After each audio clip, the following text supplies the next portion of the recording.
to infinity and beyond. What's up, everyone? It's Roger and James here from DisKingdom.com with this episode of Infinity and Beyond, your weekly Disney video game podcast. And on this week's show, we're going to be discussing the Star Wars Ultimate Edition. We're also going to be talking about possibly some X-Men coming to Marvel Games. And finally, it's time for some Nintendo Switch. So, James, you had a good week? Yeah, it's been a good week. A lot of announcements, but not Disney announcements. Yes, lots of trailers. Yeah, it's been a big week for video game fans. I'm going to talk about the Switch a bit later on, but yeah, I can't help but think Red Dead Redemption maybe have picked the wrong day to release a trailer. or Switch released the wrong day to release a trailer. I think they did quite well in the press department. I think they did all right on that one. But yeah, it's been a bit quiet, almost like maybe some people maybe knew and decided not to put a lot of news out this week. That's kind of how it feels. And it's the holiday season, so things tend to start slowing down as all the big games get released at this time of the year to kind of get going. But let's talk about some of this week's kind of Disney news first off, because there's not been a huge amount of bits and pieces this week. First off, apparently the SAG-AFTRA or SAG-AFTRA have gone on strike. They are the people that do all the voiceovers for, or basically the group behind voiceovers and stuff. They decided to go on strike. They've been trying for the past 19 months to negotiate a new interactive contract because the one that was in place was 19 years old, and they feel that things have changed in that time and they need updating. So they've now gone on strike. So whether or not this will affect new games being recorded as of basically from this week onwards, new stuff. Now they have actually said that they've gone back to sort of saying anyone should be going on strike that's made any games in the last 19 months, of which there was a ton of Disney Character Voices Inc. games that were on that list. Many of which I think have actually gone through name changes since that kind of came out, because we've got things like what was there? There was like Disney, also Finding Dory Ocean Escape app, which I can't help but feel that just keeps swimming, unless there's another one coming. I'd be a little surprised if there was another one coming. Yeah, there's a load of other games. You got Disney Magic Kingdoms, and there was like Disney Magic Castle 2, which is that was like one of the first things that threw me off, that there was something wrong with the list, because obviously that became Disney Magical World 2, so there's been some changes there. And also on that list was Kingdom Hearts 2.8. Now, whether or not that means that the game's now delayed because of some stuff, personally, I think all the audio got done so long ago, they've got hold of all of that. Won't be leaving it this late. The other interesting one that was on there was WB Games put, they put Lego Star Wars, which I'm assuming would be Lego Star Wars Force Awakens, and I also put Lego Marvel 2, which I know Rob from Coin Up TV sort of put out to it saying, is that like confirming there's a second game? I think that was Lego Marvel Avengers rather than a second game, because that was essentially the second one. That would make sense to me for it to be the Lego Marvel Avengers, especially since I think if they were going to do Lego Marvel 2, we'd probably be looking at some of, say, maybe the X-Men characters, and as we'll talk about later, that's still questionable whether they'll get those in there. Yeah, so I think the next Lego game is going to be Guardians of the Galaxy anyway. So that's next May. So there we go. So that was a list of games. So there was that kind of question of the Lego Marvel game number 2 and also Kingdom Hearts. Now, how long the strike's going on for, we don't know. This is one of those different situations where you don't know what's going to be going on with it. Whether or not the actual actors taking part in it are part of this group that are gone on strike. So striking is never good. They have been negotiating for a while, but apparently the two main reasons they were doing it was the two issues of greatest contention are transparency and secondary compensation. While the companies are willing to disclose potential objectionable material that may be involved in the role, they refuse to tell the performance agents what game the actors will be working on. This keeps the performer from able to make an educated decision about whether to take the job. This is unheard of in other contracts. And regarding the secondary one, employers who have offered to give actors an upfront bonus based on the numbers of sessions worked, starting at the second session work. The The negotiating team is willing to agree to their proposal as long as the secondary compensation is an option. In other words, an employer would have to have the option to buy out an actor by paying a bonus upfront, or if they prefer, have the option to have a pay bonus after the game releases if the game happens to sell more than 2 million units. The employers have refused to consider this option, excluding games from the union time if they are unable to afford the upfront bonus structure. So it's kind of basically they want to know what game they're working on and they want some more money. I mean, it makes sense to me. Obviously, if you're working on a project, you want to know what that project is. And a couple of actors have come out and reported that they were working on some major titles and they had no idea. I think one of the major Fallout 4 characters had no idea he was working on Fallout.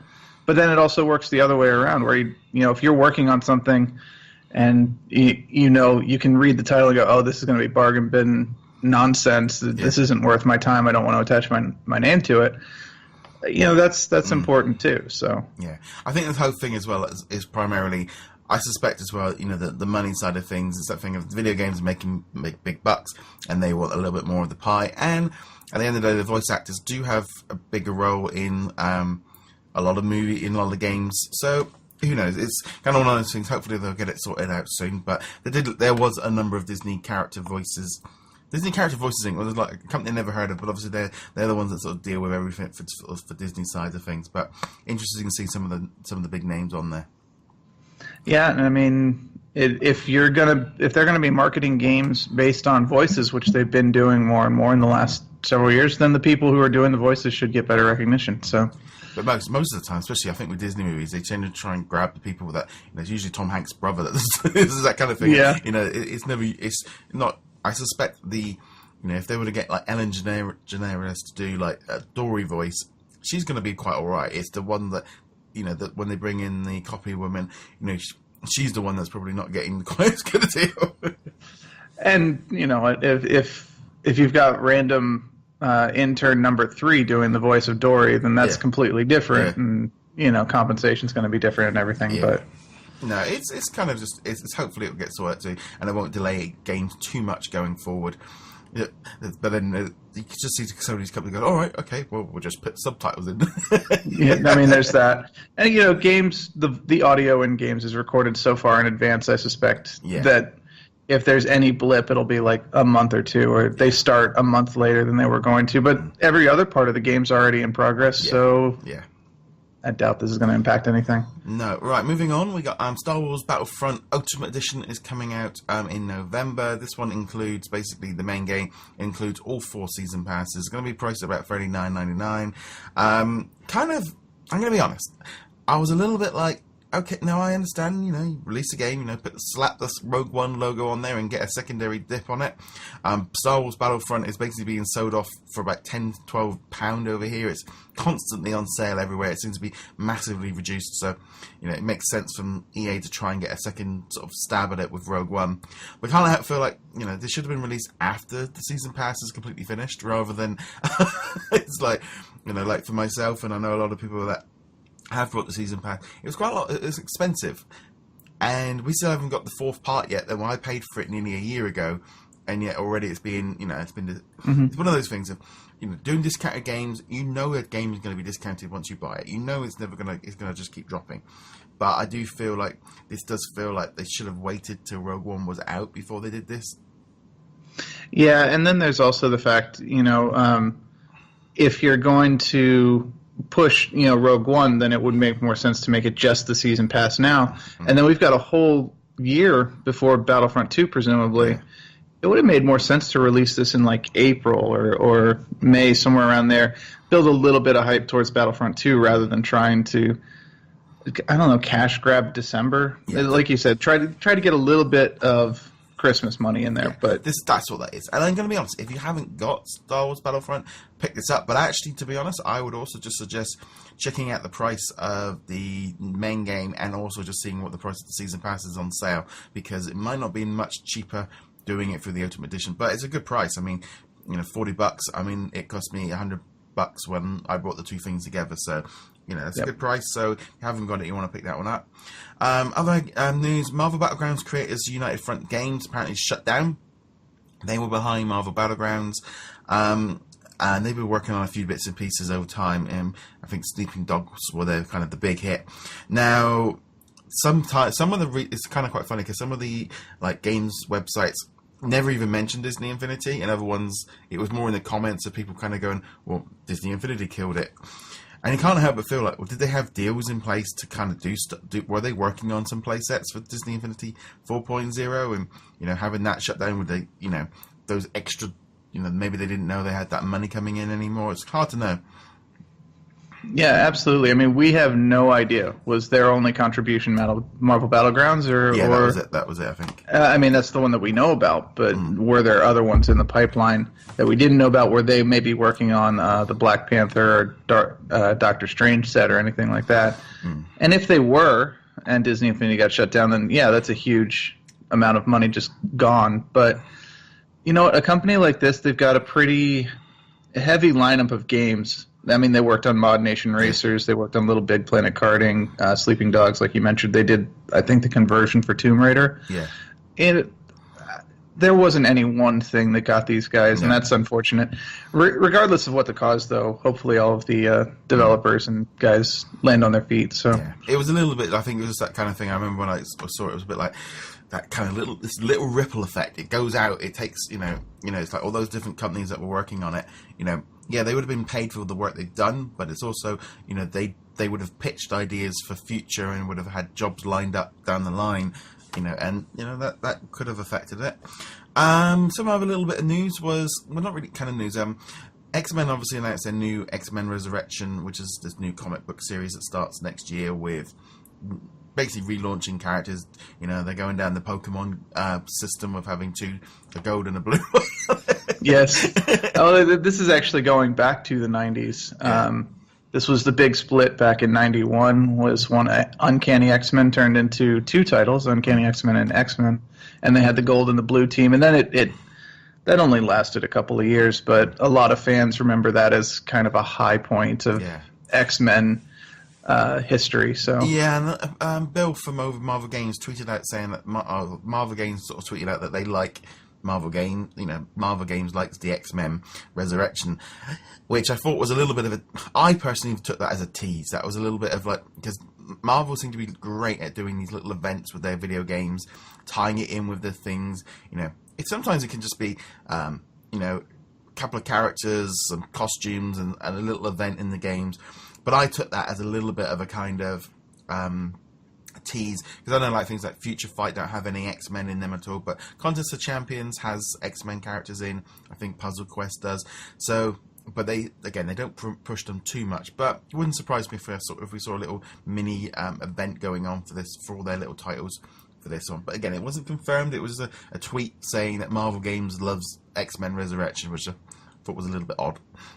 Yeah, it's definitely odd, and I mean, they've made no secret of the fact that there's a moratorium on using X-Men characters in the games made after a certain date. Like, Marvel Heroes can still use them, but Lego Avengers can't. So, well, I'm not going to read too much into it until we get a big announcement, but the fact that they're even pushing X-Men at all at the moment is pretty nice, even in the comics, because Marvel really wants us to forget the X-Men exist because they don't have the movie rights to them, which is just don't know, but it hurts. It's but also it was the fact as well. It's not just that. Obviously, we got Logan. We've got the new trailer, which that looks really cool.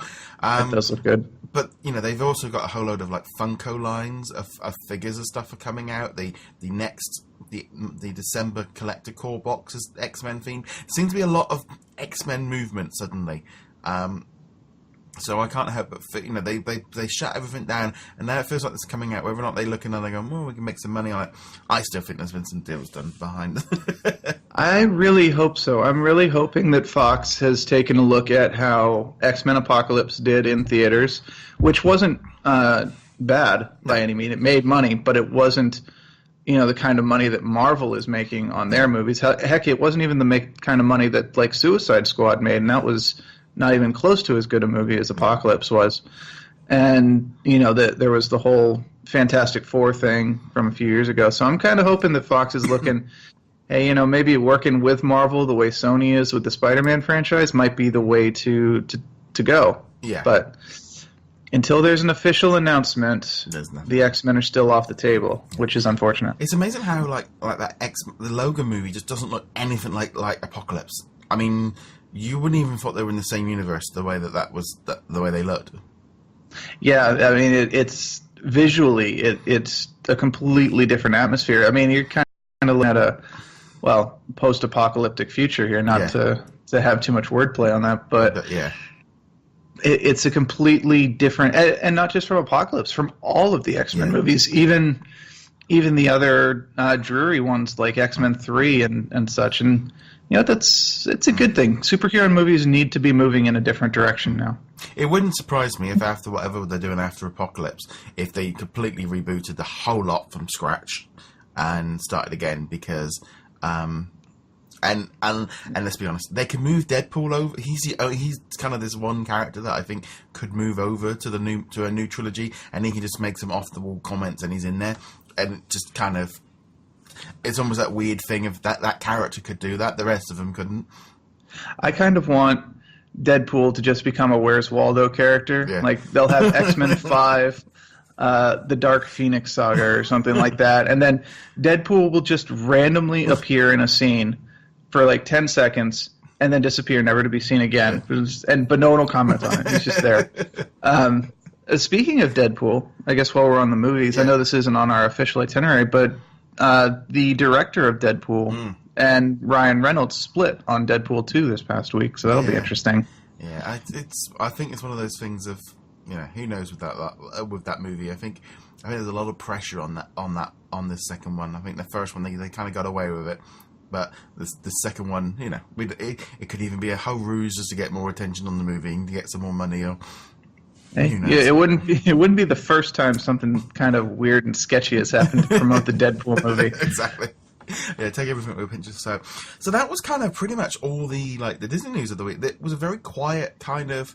There was no really, we've got the Halloween event going on in Magic Kingdoms. There's a number of different Halloween themed.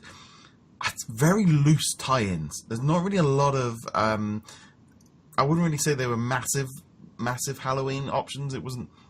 They're in all the app games and stuff, but it hasn't been pushed too much.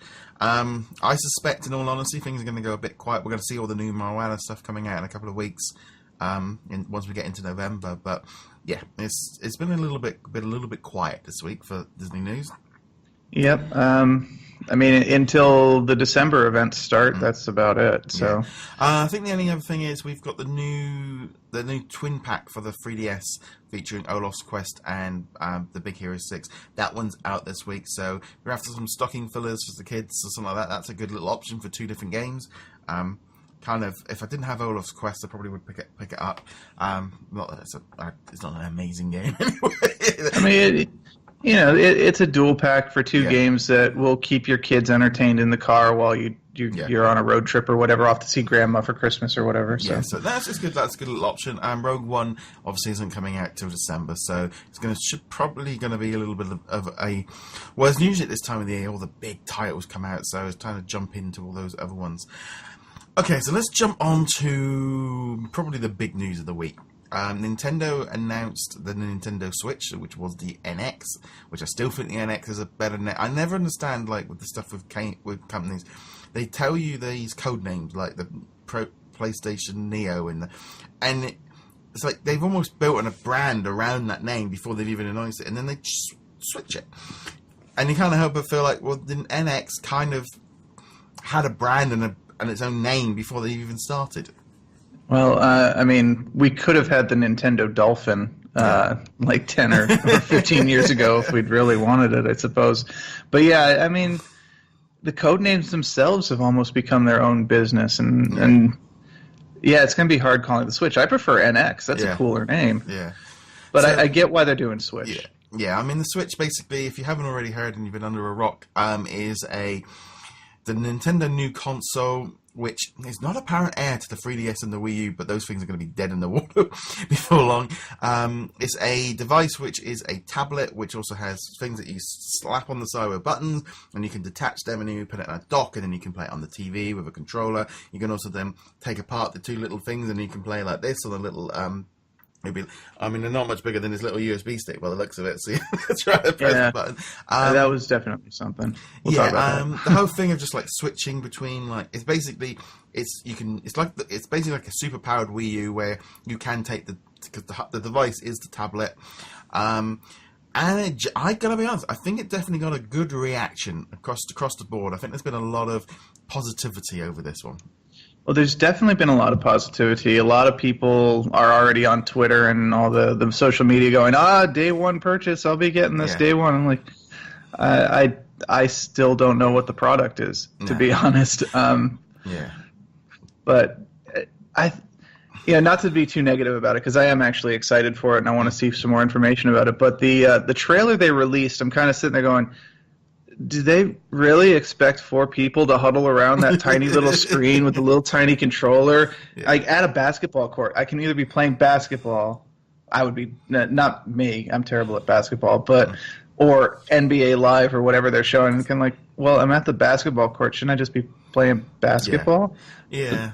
I don't know. The only thing that really that particular scene took away from me was the fact of the NBA game being on it and how it means for third parties. But there did seem to be like that trailer was very, very well positioned to kind of answer lots of different questions, to give you that hint of it's got cartridges, it's got a Mario game, it's gonna have this, it can run, you can have this controller. It's like, here is the Pro controller. So if you want to sit on your bum at home and just use a normal console with a normal controller, do you have that option?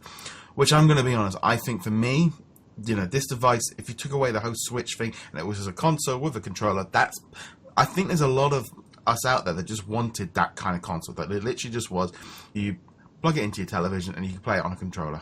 No move, no gimmicks, simple Nintendo games, and it's like, you can do that. And then you've got this whole keep it on basically as a DS, and you can treat it as a DS the whole time, and then you can switch it around. I don't know, I like the idea that they're pushing everything into one SKU. They're putting everything into one program. They're going to have all their games all on one platform, push it all out. I mean, they're going to be doing mobile stuff, so that might become their second platform. But, they're pushing everything onto the one. And I think in general, a lot of people had such high expectations for what they wanted out of Nintendo. They want something that's going to be more powerful than the Xbox Scorpio, which was they've never done. They've never played horsepower catch up. I think it looks cool. I'm going to be more often than not, it's going to be stuck in the dock and I'll be just playing it. But I like the idea I can take it with me on the go. I can take it at work, I can take it to my in-laws, I can take it on holiday, etc. But the majority of the time, I'll be playing it at home. Now, I've been a big Nintendo fan way back since I had the NES when I was a kid. I've had every console. The only console I have never had was the Wii U. That was the one, and I don't know, it never caught my attention. It just didn't have anything that I wanted at the time. I didn't like the tablet. It was very expensive for what it was. But for this, I feel like this will be a lot better. I'm just waiting for the Nintendo Wii U to be dropped. I've been waiting for a price drop for about a year now. I had this kind of thing of like, once it hit like £99, I was going to pick one up just to play some of the games. And it still hasn't arrived. It still costs more than an Xbox One and a PlayStation 4. And it doesn't, if they could drop that down to £99, I'd have that for Christmas. And I can't help but feel that they should do that. They should have done that and just, look, we know we're going to cannibalize those, but you've killed it anyway. There's nothing left to kill on the Wii U. It's been dead. Yeah, sure, it's got Smash Brothers and it's got Mario Kart and stuff, and people are still playing those, but the people who want to play those have them. Yeah. I don't think there's that many people just sitting around going, man, if only it was $50 less, then I could play Hyrule Warriors and Smash Bros. Like, you either gotten it by now, or you're probably not going to get it unless it has a major price drop, like a super major price drop. Yeah. So I'm gonna be honest. Like I said, if that price drop of that console dropped massively before Christmas, there'd be a lot of people, probably like me, that were on the fence, that would pick it up and play it for a few months until this. But all the time, but then they should have dropped the price on that unit a year ago to try and get it into people's hands. And it's very odd. I like the Switch. I think for me, it's a day one purchase because I like the look of it. I like what it is. I put my Vita and DS and put them in the cupboard and bring this one out. I think I want to. I like Mario games and stuff like that. So And I've always been into Nintendo games. It's just the last 2-3 years I haven't, because of I just didn't like the Wii U. I just didn't like what it was. I remember I tried it out in the store so many times. Like, this is too big a controller for sitting at home on your tele. It just didn't seem to work. But the Switch does look exciting. You know, I'd saved up for PSVR and I didn't buy it, so therefore I've got my money in the bank. I can go and buy it now. Right now, I'm sitting on the same thing with the Switch as I am with the PSVR. I probably will get both of them eventually. I'm just waiting to see what the games are going to be. I mean, as you said, we know there's a Mario game. We know there's a Zelda game. I mean, it's a Nintendo console. These are coming. There's probably going to be a Smash Brothers. There's going to be a Mario Kart. Maybe not immediately, but eventually. Well, they showed that. So they showed off a new clip of Mario Kart in the new trailer. So there's either a report of number 8 or it'll be number 9. I would expect that they'll probably do both. I mean, they've got 8 already all set. If they're following through with the same software package, they might as well just re-release it as like a diamond or platinum hit or whatever. And there's no reason for them not to do it, because people who've been sitting and not getting a Wii U wouldn't have experienced this game. They can do it with all the DLC that they've added into it. But you know, you also have to take all of the things they showed with a grain of salt, because they showed Skyrim running on it. And reports have come out that, no, Skyrim's not actually officially announced for it. So, neither was NBA either. We have to assume that it's still just in a licensing situation where, you know, it's in progress, because they wouldn't have shown it if they weren't going to have something, but it's not official yet, so we don't know. I have to admit, I'm kind of wondering why people are getting so excited for Skyrim on the Nintendo. It's like, it's been out for a very long time. Yeah, I don't think there are that many people who are sitting there like, oh man, I want to play Skyrim, but it's not on a Nintendo system. I can't play it. To me, as far as I'm concerned, the fact that it's in the trailer, that means it's confirmed. They worked together on the video. They've already said that. It's just the fact they haven't officially announced those games on that thing. They would not have put that out there without those 2 games being confirmed for that platform. To me, the thing of having those 2 games on there is really what kind of kicked in with the third parties, and the fact they put out that image of all the support of all the different. That's what the message was. It wasn't even about what those games are. It's about what that represents for. Because I'm going to be honest, that trailer was not aimed at kids. That was aimed at us. Absolutely. That was a trailer totally aimed at us. There wasn't even a kid in the trailer. It was all adults. And I'm perfectly fine with that. Obviously, Nintendo's kind of realizing that, our audience has kind of grown up a little bit. But part of me is also kind of wondering, though, you know, could it be the opposite, that, you know, them sticking Skyrim in there as kind of like a final thing to, you know, Bethesda or whoever the publisher would be. Hey, look, people are super excited for Skyrim. Are you sure you don't want to get that final little nudge in there? But, I mean, this is all speculation. We have no idea what's going on behind the doors.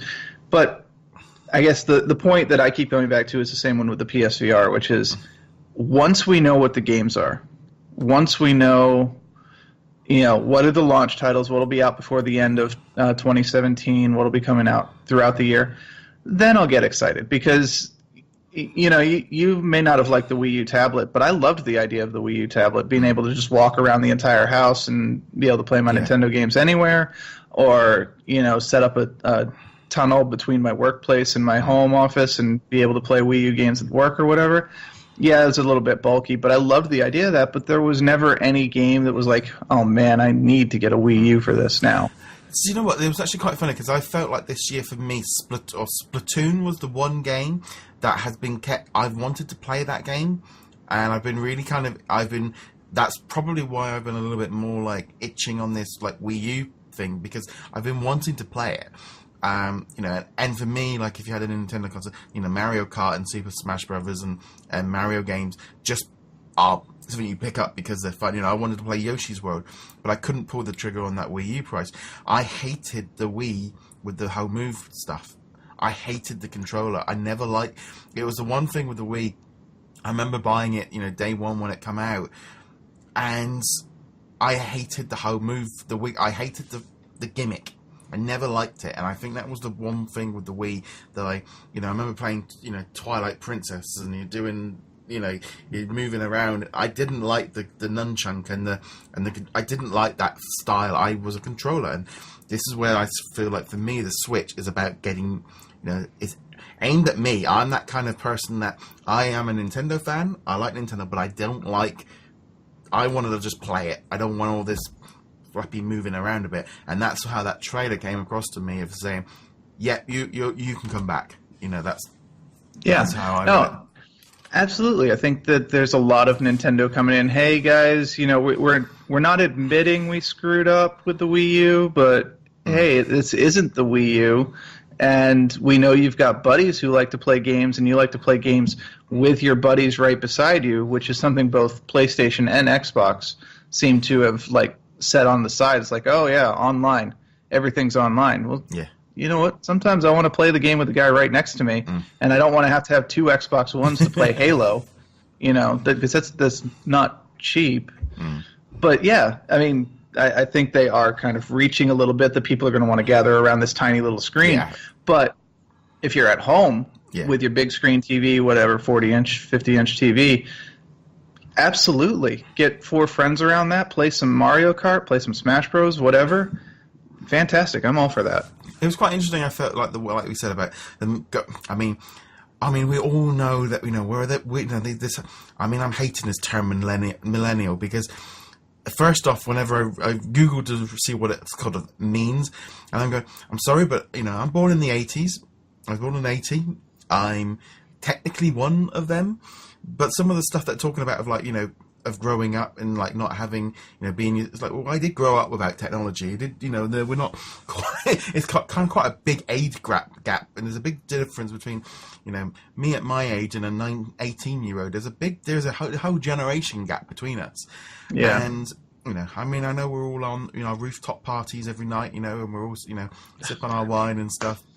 And I mean, I showed the trailer to my mum, and she just literally turned around and goes, "That's rather sad, isn't it? That all these people can't just leave it alone."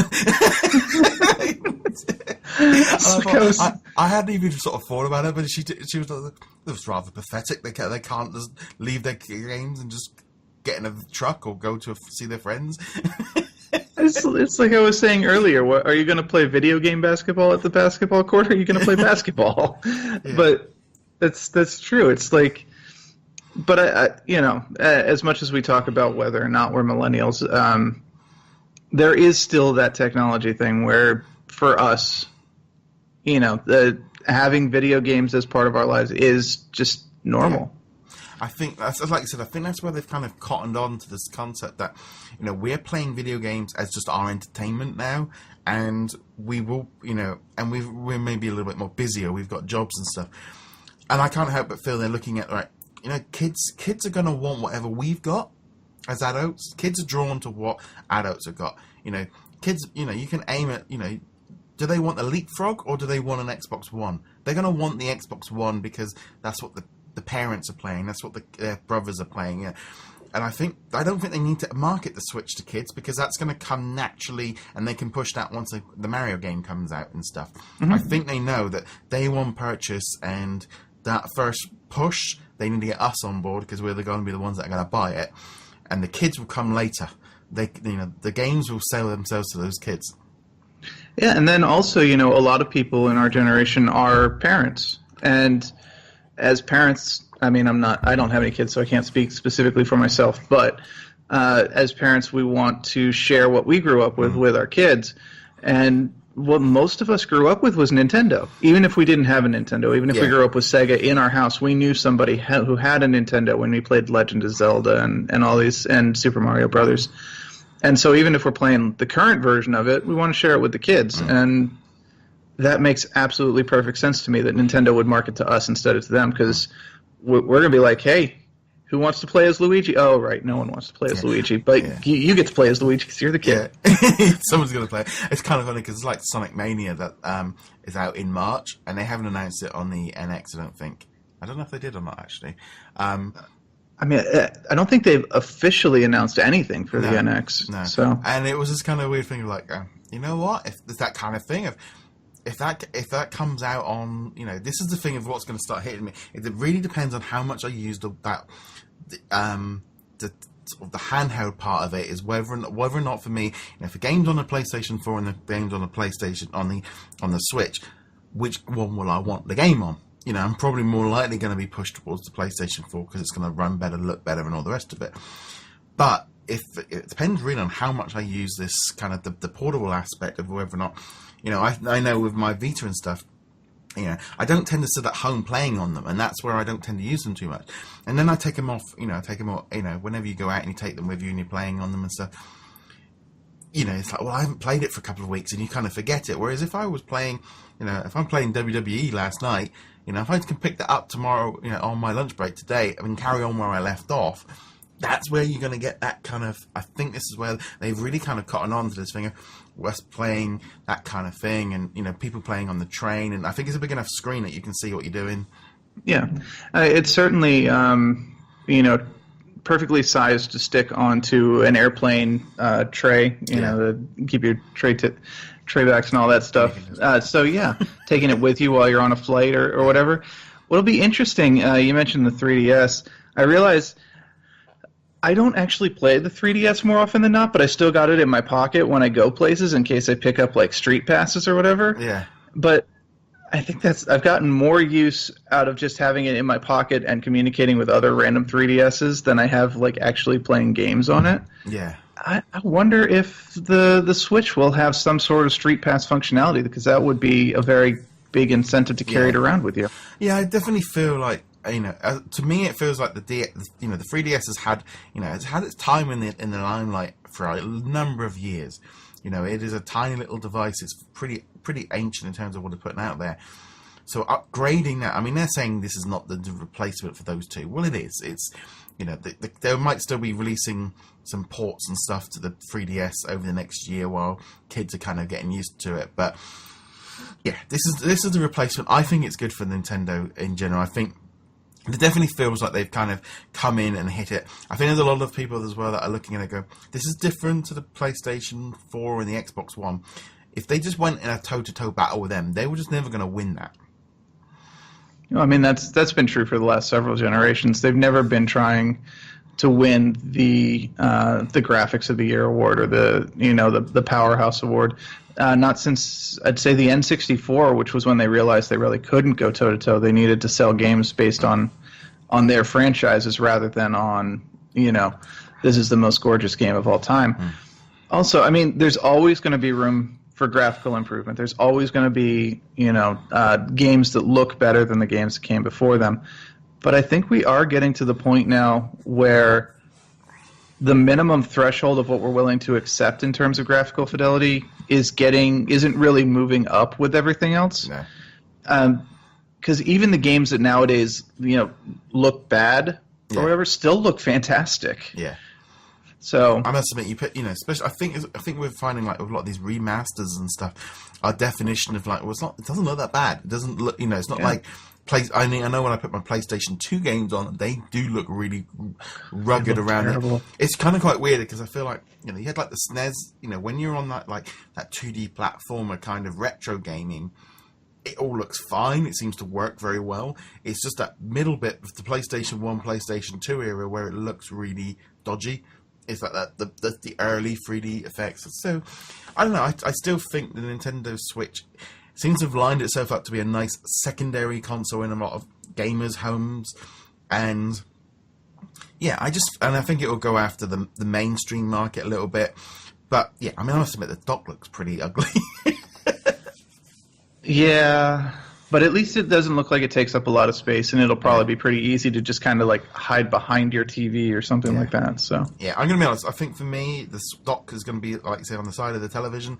I'm going to have the Pro Controller, and that's probably going to be 95% of its use for me personally. And I'm actually that's what I wanted from it. I'm paying for all this functionality of a portable device, but it's there if I needed it, and we'll find out when it comes out of how much I use it. But I like the fact that it's got the Nintendo stuff on it, and that's a good thing. But now let's talk a little bit about primarily one of the big things I think this is going to affect us as a Disney fans, which was the sampling of the Nintendo Switch partners, which there's a big list of companies, which was kind of go. Just picking up a few of the major ones that are going to probably affect like Disney fans. Activision, first off, they did Marvel Ultimate Alliance 1 and 2 and Deadpool. They seem to be doing a lot more of just the remasters of their older games, but they're on board, so they obviously do the Skylanders stuff. Bandai Namco Entertainment, they did Disney Magical World 2, which only came out this month, so they've got a history with Nintendo. Capcom, they've did Marvel vs. Capcom, and there's been a lot of talk about Marvel vs. Capcom 4, so whether or not that comes to peace, it's nice to see them on board. And also opens up maybe for some older games coming on. EA, obviously they've got the Star Wars franchises, so that whether or not we'll see Battlefront on here or a future Star Wars game, we know they're working on a number of different titles. They might even come up with their own Switch game of Star Wars. They've done it with the Wii and stuff in the past. Codemasters, I remember them. Didn't they do Micro Machines when I was a kid? I'm sure they did. Yes, they did. That was their big game for a very long time. Yeah, I remember playing that a lot. A few other companies there. Let's see, Konami. I don't think they did anything for Sega. So they did like Cast of Illusion stuff, and I mean, Sega were pretty cool at doing bits and pieces. Now the big one here was Square Enix. Now obviously they do the Kingdom Hearts games. They've made 3 different Nintendo exclusive games in the past: Dreams of Distance, Recoded, and also 358/2 Days. So Kingdom Hearts 3, very, very possibly. They've got the Unreal Engine is running on Switch. Wouldn't surprise me. Wouldn't surprise me at all if we saw Kingdom Hearts 3 on, or even if they put the remasters on there if they work. Who knows? But Square Enix are on board. I would absolutely be down with them getting 1.5, 2.5, and 2.8 onto the Switch. I'd be happy with that. Yeah. It's the fact that Nintendo have had those like portable versions for a while.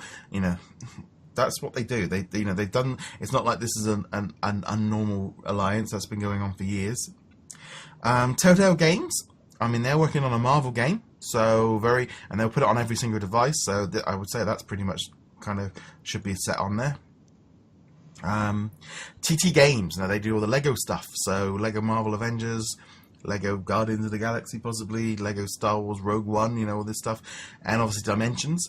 So I would say without a shadow of doubt they are on board with Lego games. Nintendo and Lego just goes together so well. The demographics are completely overlapping. Yeah, I can't think for 1 second that these new Lego games. The only thing with Lego Dimensions, whether or not they have a new starter pack for them, and how the thing plugs in. I sat down the other night to play Lego Dimensions. I got some new packs while I was on holiday. I plugged it in. By the time I built everything, I'd used up all my time.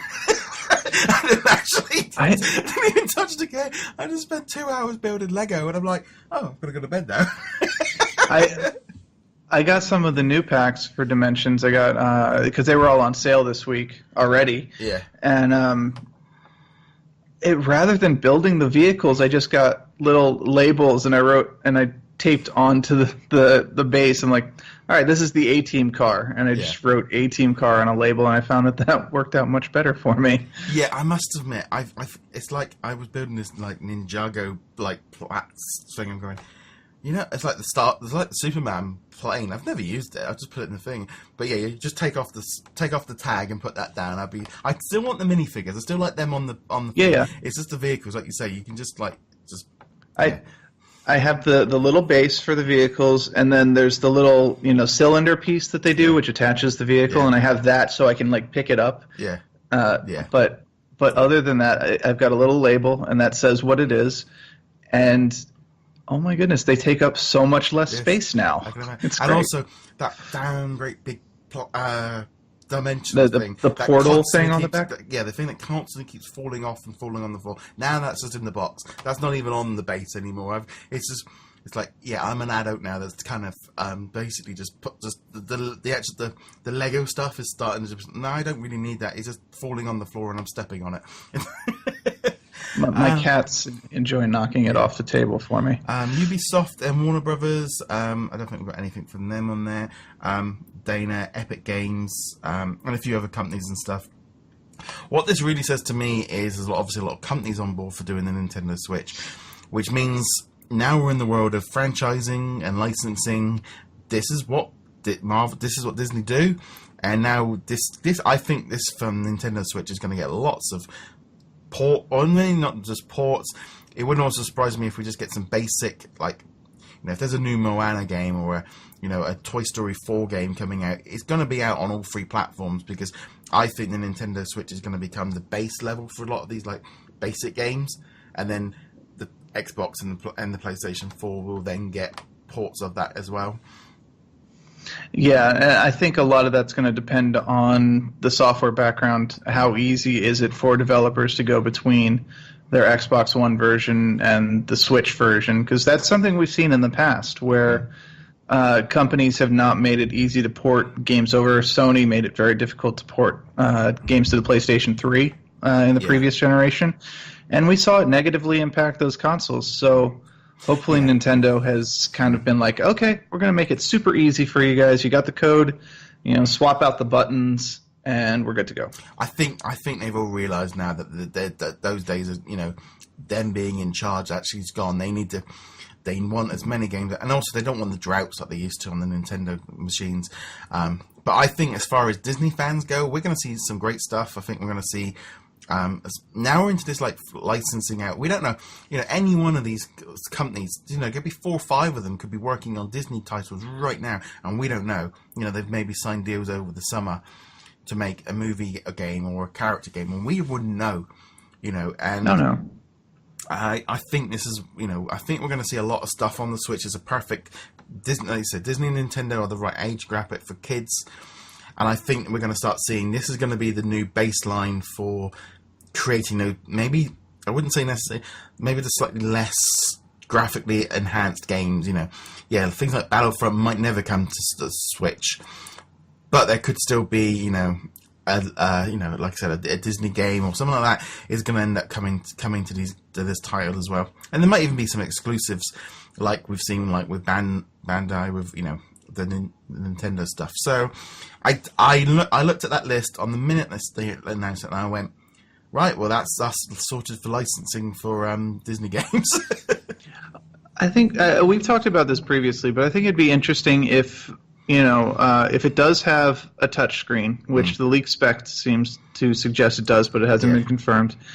We could see some upscaled mobile games, and that would be, that seems to be Disney's wheelhouse right now, is getting these mobile games going. And if they can get either free-to-play or, let's say, like premium versions of the free-to-play where everything is unlockable without a second fee, I mean, that's a built-in market right there, because these are insanely popular right now. Yeah, I mean, this is to be honest, this is what I was thinking of, like the whole thing with the touch screen. It's like if they brought out Zoom Zoom on it, right? It could work as a free-to-game play, but it depends on whether or not they want to go down. Or they could just be like, right, here is Disney Zoom Zoom on the Nintendo Switch. £30, full retail game, but everything's unlocked. All the characters there can be unlocked. I think that's a very high possibility. The only issue I think we've got at the minute is how the dock works with the touch screen, because then we're going to have an issue of how will touch games work, unless they have to be able to work with both. But I don't know. It's like Disney Magical World 2. Sorry, Disney Magic Kingdoms. That could be on this device, but they've got to work out a way of, maybe you can control it with buttons as well. I mean, that's going to take a little bit of configuring. It wouldn't surprise me if we saw some ports of certain games. I don't know if all of them would work, but but then if they can get but if this thing can just play a mobile game, you could see them all on here. I could see games like, say, Icy Shot or Puzzle Quest or stuff like that, because those are already console games, and they don't require finesse finger actions or whatever. But it's also possible they could just say, not just for Disney games, but in general, there's some games that are designed to be played with a touchscreen. You have to have the game console in your lap. But, based on the video, it does not look like it's a very difficult process to go over, pick up your console, and just start playing on the screen wherever you want. But I do think that kind of does defeat the purpose to a certain degree of having it at home. Yeah. I don't know. I definitely, like you said, I feel like this could open it up for Because like the Nintendo eShop, I mean, it's just full of little indie games, and I think they've all started to realise now that indie games are a big hit as well. And I can't help but feel now that sort of Disney Interactive's mobile games are slightly bordering on indie games. You know, they're very basic, very simple, but you know, it can be a lot of fun. It doesn't take them as long to push them out, so that's kind of what they need at the moment. Yeah. But I think as well, I think just in general, I think from the Disney point of view, we're going to see a lot of stuff coming across for those different licensing, and I think there's going to be lots of licensing coming up with different companies using different stuff. Like, you know, you look at the 3DS, they've had 2 games this year for Disney. You know, that's still going to happen. Now they're just going to move to the Switch, because now they can go after the 2 markets at the same time. But how, like, Art Academy, I don't know how that could work. That's going to be interesting to see. I mean, the real question at the moment, I think, is are they going to have backwards compatibility? Now, they showed us the slot for where, you know, the NX games or the Switch games are going to go. So it looks like, 3DS carts and Wii U discs and whatnot won't work with it, but you know, they've had the Virtual Console for a couple of years now. Will we be able to play Virtual Console games on it? If I bought a game digitally, will I be able to play it digitally? Yeah, I mean, there's been a lot of talk about it not being backwards compatible with either device. I mean, it makes sense with the Wii U because if it's a disc, they haven't got a disc drive. I think the DS is slightly different because it's a cartridge, but apparently it's not. The problem I always have this thing with, I think as people are moving on with these like digital platforms where we're all buying stuff like digitally, people wanting this backwards compatibility because they want to keep playing it because they haven't got a physical copy. And I think Nintendo have got this thing of like where you used to buy a game, but you'd only buy it for the device rather than for your account. And I think this is where a lot of people are saying that they need to upgrade their systems to the fact of you buy the game and you can play it. You know, it's like all this virtual console. I'm sorry, but I'm not buying Mario Brothers free again for the 4th time or 5th time on each device, but on the virtual console and I think that's where people are starting to go, hold on, I like Super Mario Brothers, but I brought it on the Wii, I brought it on the DS, I brought it on the Wii U, I'm not buying it on the Switch. Yeah, I'm just going to buy the cartridge. But that's exactly what I'm saying. If I bought, one of these games on the Virtual Console for the Wii U or the Wii or the 3DS, maybe not the 3DS, but like on the Wii or the Wii U, and it's not available on the Switch, that's going to actually make me a lot more hesitant about picking it up. Now, it's not about the game itself. I've already beat Earthbound like 30 times when I was a kid. I don't need to play it again, but it's the principle of I bought a product and there's no good reason why I shouldn't be able to still use it because it's just a software change. I mean, granted, this is a new version of entitlement that we have gamers have because we never expected Nintendo games to work on the Super Nintendo, but it's a different ecosystem, and there's expectations. But then it's that same thing as well. Like with Sony doing the same thing with like these PS2 classics because people are going, well, hold on, I brought it on the PlayStation 3, or and it's like, well, and I got, why is it not working? Or games I've brought digitally on the PlayStation 3 don't work. We're in this weird mix of like you say, people are expecting it. Never before, when you went. They said about this thing with backwards compatibility. Well, when you had your NES to your SNES, you didn't bother. When you went from your SNES to your Xbox, to your N64, nothing came with it. You went from your N64 to the GameCube, nothing went with it. It was only really the GameCube to the Wii that offered it, and the Wii U offered it. But then that, like the PlayStation, that was a bit odd. PlayStation did though, because the PlayStation were playable on the PlayStation 2. And then if you got like a launch PlayStation 3, the PlayStation 2 discs were available on it. They dropped that feature eventually, but, at launch you could do it. And Xbox didn't do it either. They didn't do it. Actually, that's not true. The Xbox 360 could play Xbox games, and now, of course, at launch, the Xbox One couldn't play 360 games, but now it can, sort of. Yeah, and very messy. It's messy, but at the very least, if I own the game and it gets backwards compatibility, I can download it to my Xbox One. Whereas, see, I stand there in the game store with a 360 game, and I then have to Google that if I can play it, and then I put in Soul Calibur 4 Xbox backwards. Yes, brought it home, didn't work because it was Soul Calibur 1 and 2. So I have a game in the cupboard with a Darth Vader thing, can't play it because I misread the so that's where it doesn't quite work. Yeah, it doesn't quite work. It's not 100%. The Xbox was never 100% either. Yeah. And yeah, it's frustrating being like, well, that's great. You've got My Little Pony working great, but I don't want to play My Little Pony. I want to play Splinter Cell, and Splinter Cell is not on the list or whatever. I definitely feel like as they move forward, I think they've started to realize that they need an ecosystem, and I think, as we said before, like the Xbox One is just going to keep building on it, and I think the PlayStation, like if PlayStation 5 comes out, part of me is like, well, PlayStation 4 games don't work on it. That's kind of normal, but I feel gamers are starting to go, no, you should be able to do it. You're only not doing it because you want us to buy them again. It's like all this remastered stuff. I think they're going to burn people out on the remasters because I think people aren't going to keep buying it. They're going to burn people out on the remasters if they don't do anything with the remasters. If it's like, well, you know what, this remaster is really just us updating the software to run on the Xbox One, and there's no difference whatsoever between the Xbox One and the 360 version. And hell, we didn't even give you the DLC with the Xbox One version.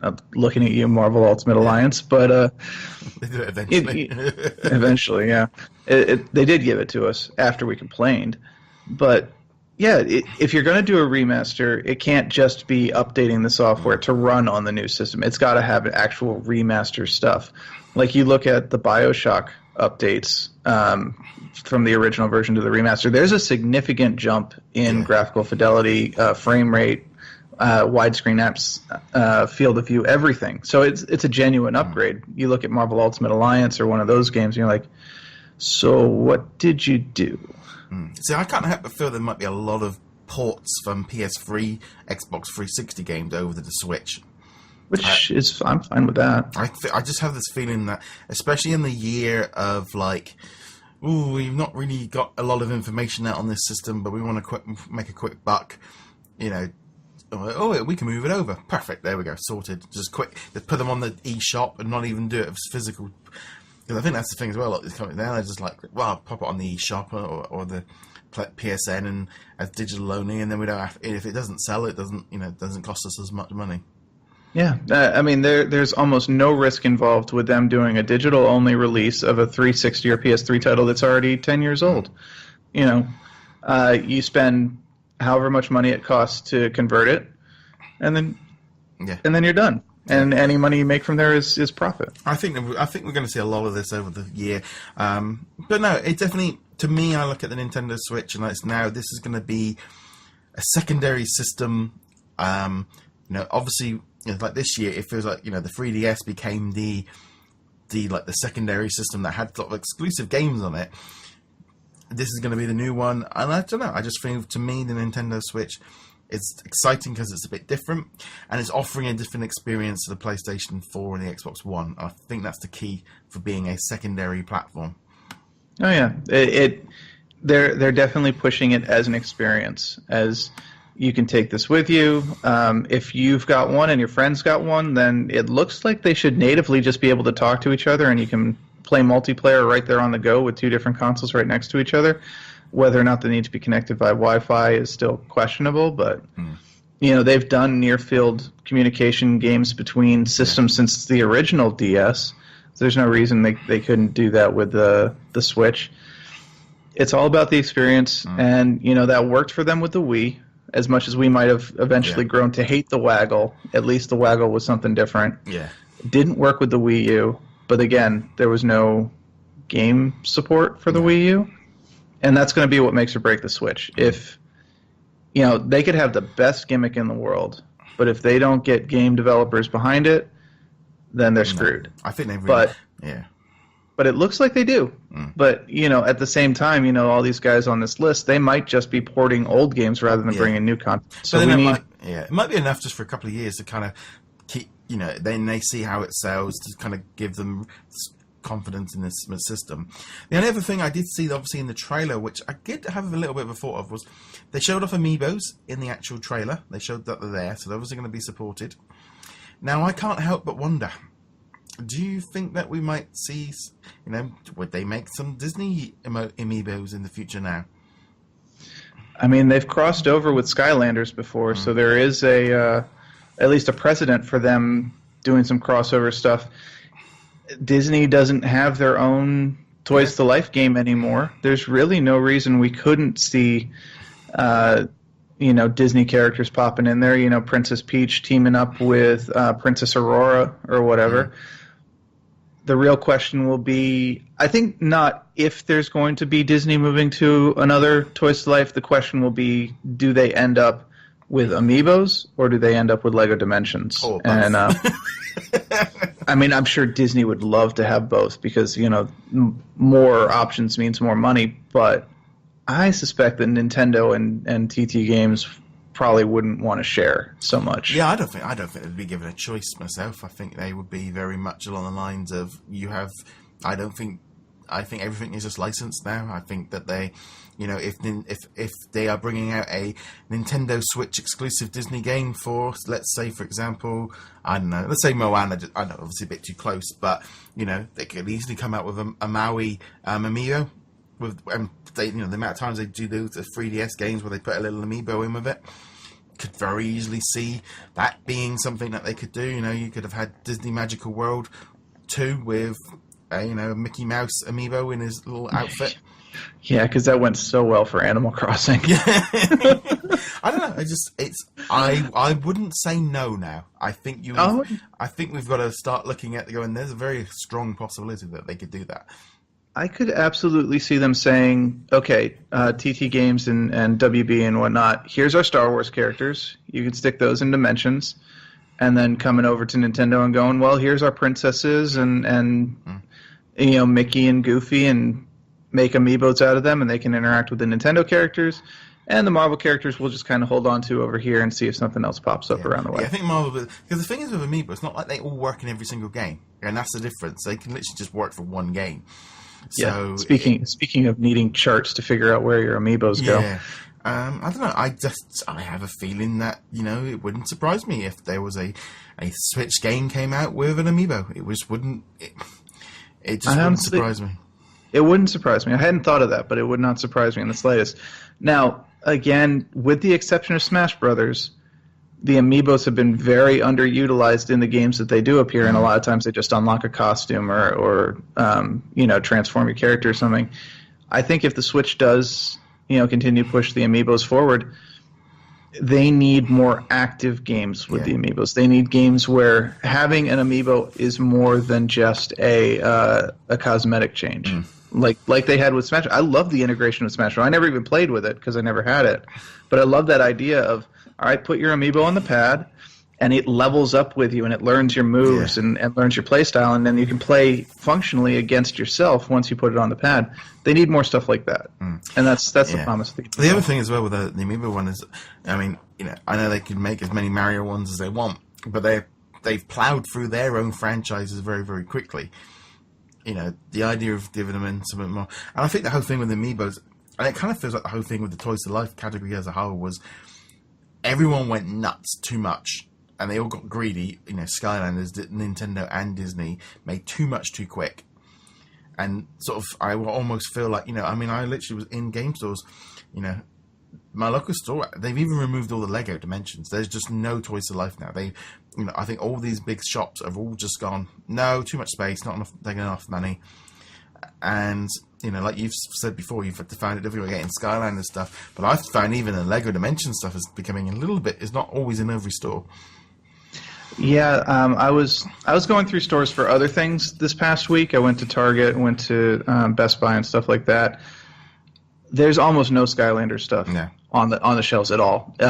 Toys R Us, one of our Toys R Us is the exception. Toys R Us, there are tons of Skylanders. You can get whatever you want. But if you go to Target or Best Buy, no, you might be lucky. You can get those little grab bag treasure chest things that nobody wants. And Dimensions is the same. I can pick up the new Ghostbusters level pack anywhere. Anywhere I want. But any of the other ones, like I had to go to 3 different stores to find the A-Team team pack or fun pack or whatever. There were no Adventure Times. Harry Potter was completely gone. They're not there. There is even good, but then Nintendo kind of became like that as well because a lot of stores weren't even carrying Nintendo products. the Wii U got dropped from a lot of the big supermarkets over here and the big game companies. They dropped that, and I know I've noticed there was some tweets the other day that Nintendo they've started to put signs up in in the supermarkets because they're going to have the classic NES for Christmas, but they're all now starting to. The Switch is going to be in there. It's going to be part of the.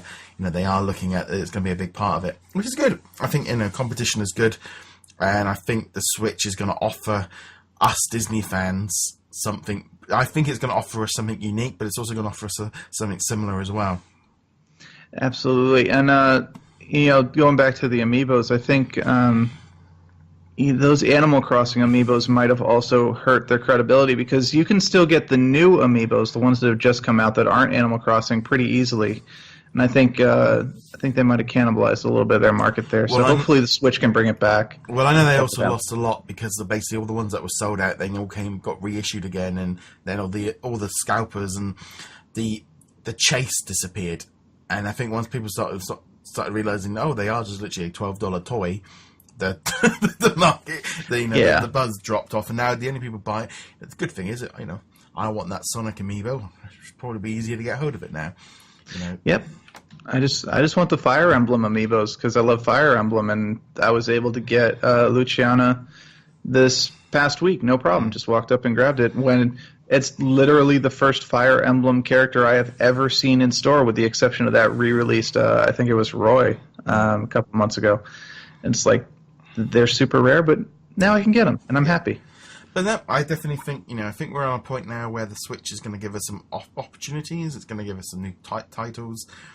Just in general, and I feel this, as much as the PSVR is unique, I think the Switch has got a chance to grab a big chunk of people. And I know there's a lot of people our age that are looking at this going, yeah, I'd buy that.